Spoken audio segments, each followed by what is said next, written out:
बोलिए सद्गुरुदेव की जय।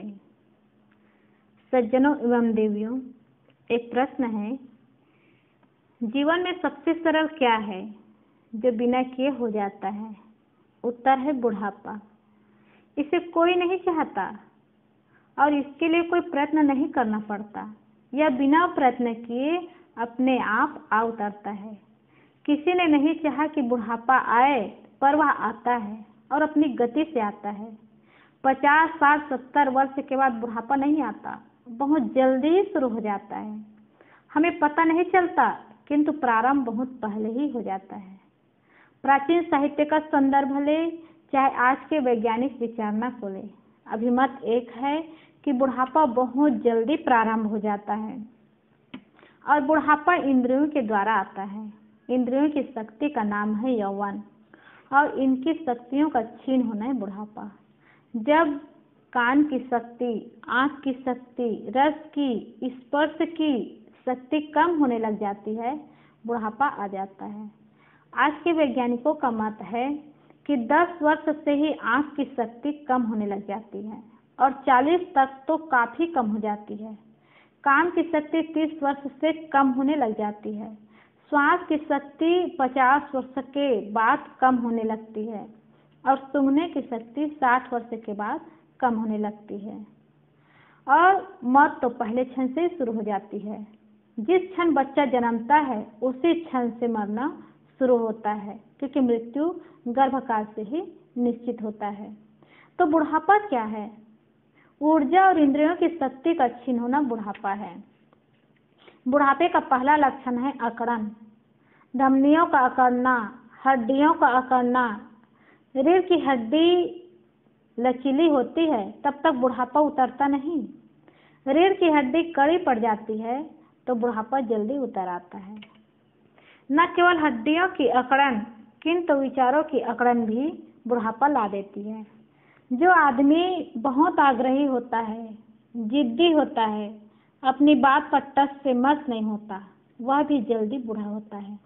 अनाग्रह बुढ़ापे को रोकता है और आग्रह बुढ़ापा लाता है। बुढ़ापा वांछनीय नहीं माना गया, दुख माना गया है। यह भय का कारण है, क्योंकि अमीर गरीब, छोटे बड़े, राजे महाराजे सबके जीवन में बुढ़ापा आता है और बुढ़ापा दुख है, तब तो भय होगा ही। इसलिए जो प्राचीन ऋषि मुनि हुए उसके पीछे एक दुख की प्रेरणा रही। 3-4 दुख सामने आए। बीमारी दुख है, मरना दुख है, जन्म लेना दुख है। तो इसमें कोई संदेह नहीं कि बुढ़ापा सुखद नहीं है, दुखद है। इसलिए धर्म के लोगों ने एक नई बात खोजी, दुख को सुख में बदला जा सकता है। यह जरूरी नहीं कि दुख को आगे भोगे। यह एक अद्भुत खोज है। कैसे बदला जा सकता है, यह एक प्रश्न है। इसका उत्तर है, उसका पहला सूत्र है अनाग्रह का विकास, अकड़न को मिटाना। अनाग्रह बुढ़ापे के साथ मैत्री करना, बुढ़ापे को दुख में न बदलकर सुख में परिवर्तित कर देना। जिसमें आग्रह नहीं होता और जो व्यक्ति सत्य की खोज के लिए अपना दरवाजा खुला रखता है, जिसमें अकड़न नहीं होती, बुढ़ापा भी उसे नहीं सताता। एक बात जरूर है कि आदमी जैसे जैसे बूढ़ा बनता है उसमें आग्रह ज्यादा आ जाता है, अकड़न ज्यादा आ जाती है।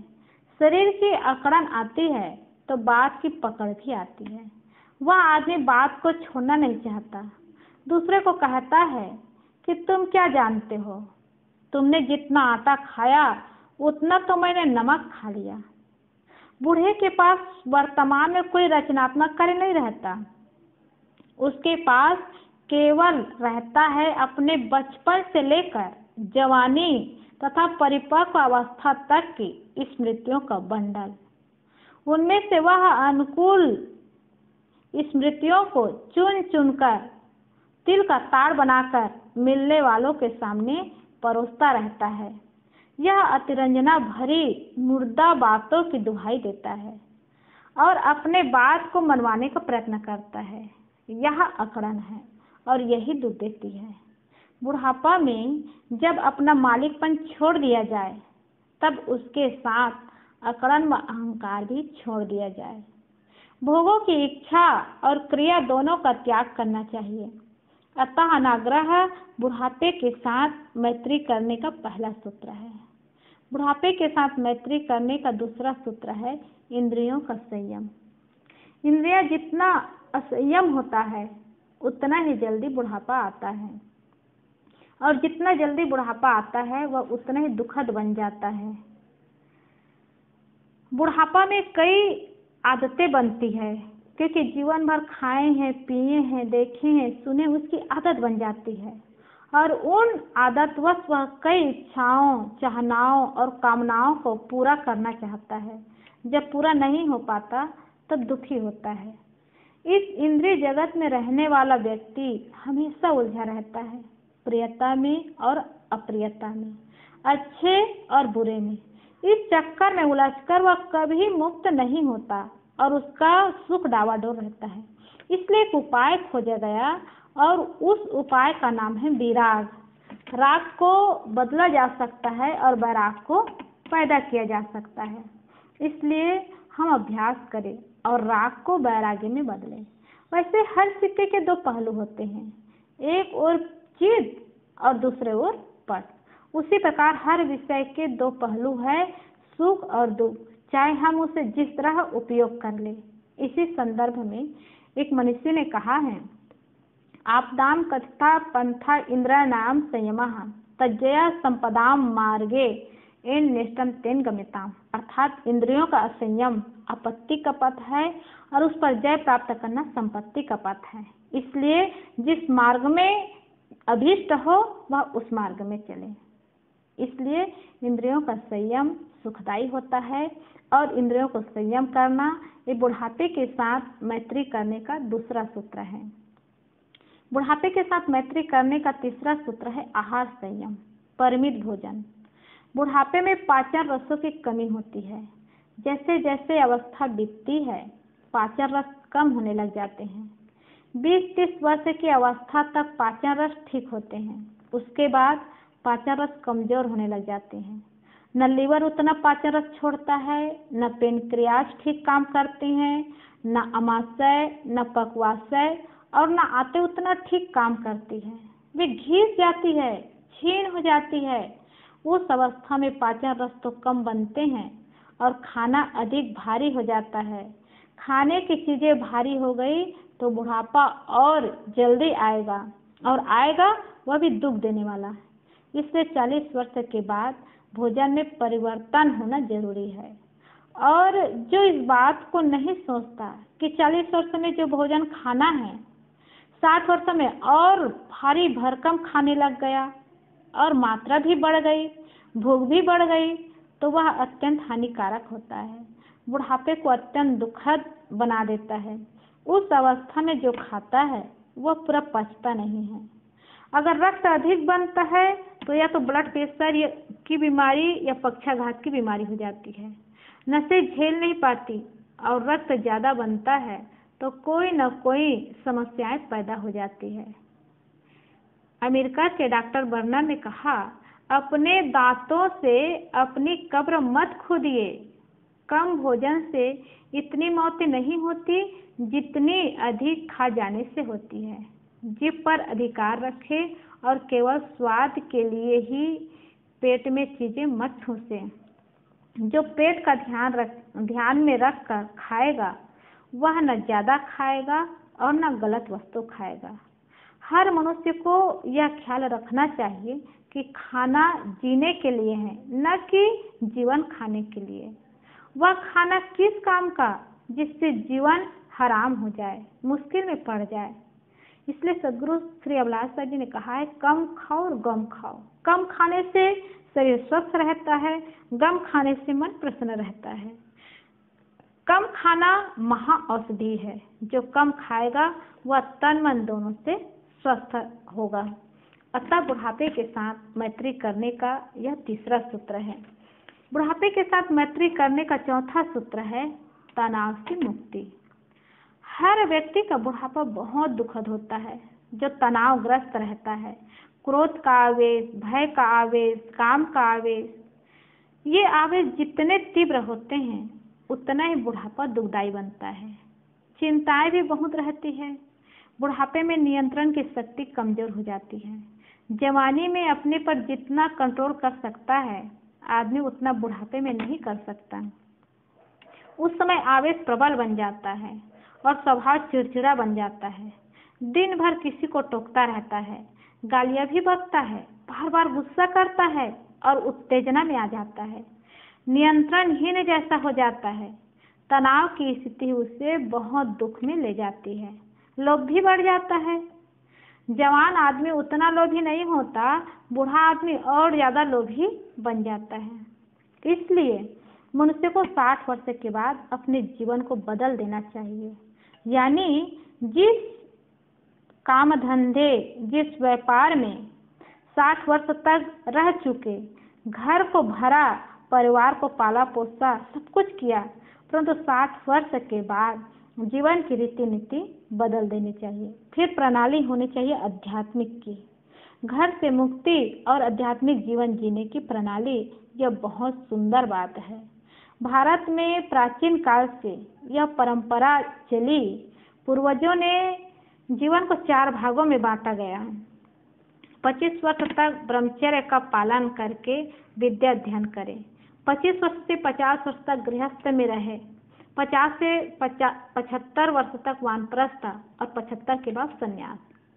ऐसी अवस्था हमारे ऋषियों ने की थी। पहले के राजे महाराजे भी इसी ढंग से जीवन जीते थे। गृहस्थ के बाद वानप्रस्थ और वानप्रस्थ के बाद संन्यास का जीवन। परंतु आजकल शादी होती है, विवाह हुआ और जब तक मर नहीं जाते तब तक संन्यास नहीं लेते। संन्यास को, त्याग को लोग भूलते जा रहे हैं। इसलिए 60 वर्ष के बाद एक निश्चित क्रम बन जाए कि 60 वर्ष के हो गए, अब घर से अवकाश। अब समाज, अध्यात्म और दूसरे कामों में लगेंगे।